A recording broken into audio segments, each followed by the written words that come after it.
नमस्कार. आज आपण मोहिनी एकादशीची कथा ऐकूयात.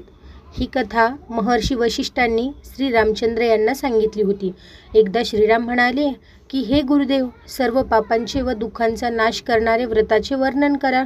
सीतेच्या वियोगामुळे मला खूपच त्रास सहन करावा लागला आहे. महर्षी वशिष्ठ म्हणाले, हे राम, आपण खूपच सुंदर प्रश्न मांडला आहे. आपली बुद्धी अत्यंत शुद्ध आणि पवित्र आहे. एखादी व्यक्ती आपले नाव घेऊन शुद्ध आणि पवित्र होते, तरीही लोकांच्या हितासाठी हा प्रश्न चांगला आहे. वैशाख महिन्यात येणाऱ्या एकादशीचे नाव मोहिनी एकादशी असे आहे.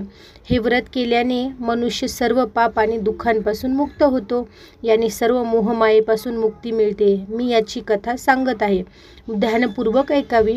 सरस्वती नदीकाठावर भद्रावती नावाच्या नगरीत द्युतिमान नावाचा चंद्रवर्षी राजा राज्य करीत होता. तेथे धन धान्याने संपन्न आणि पुण्यवान धनपाल नावाचा वैश्य देखील राहत होता.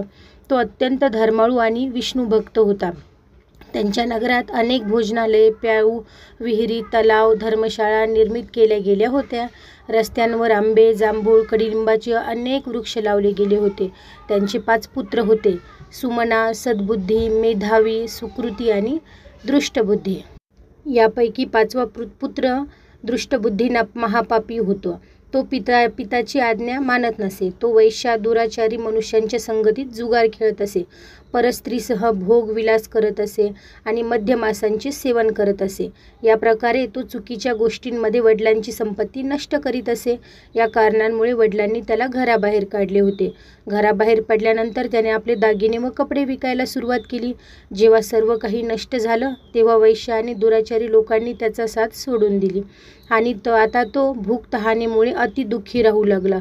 कोणाचीही साथ नसल्यामुळे चोरी करू लागला. एकदा त्याला पकडल्यानंतर वैश्याच्या मुलाला असल्याचे कळल्यावर त्याला ताकीद देऊन सोडण्यात आलं.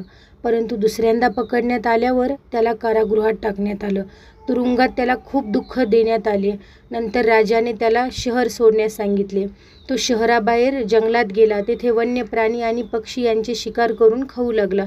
काही काळानंतर तो बहेलिया बनून गेला आणि धनुष्यबाण घेऊन त्यांनी प्राणी व पक्षी मारून खाण्यास सुरुवात केली. एकदा भूक तहानेमुळे व्यथित होऊन तो भटकत भटकत कौंडिन्य ऋषींच्या आश्रमात पोहोचला. तेव्हा वैशाख महिना होता आणि ऋषी गंगा स्नान करत होते. त्यांच्या भिजलेल्या कपड्यांचे काही शिंतोडे त्यावर पडल्यामुळे त्याला काही सद्बुद्धी प्राप्त झाली. त्याने कौंडिन्य मुनींसमोर हात जोडून म्हटले की, हे मुनी, मी जीवनात खूप पाप केले आहे. या पापांपासून मुक्तीसाठी सोपा व धन खर्च न करावा लागणारा उपाय सांगा. त्याचे वचन ऐकून मुनी प्रसन्न झाले आणि म्हणाले की, तू वैशाख शुक्लच्या मोहिनी एकादशीचे व्रत कर. यानं तुझे सर्व पाप नष्ट होतील.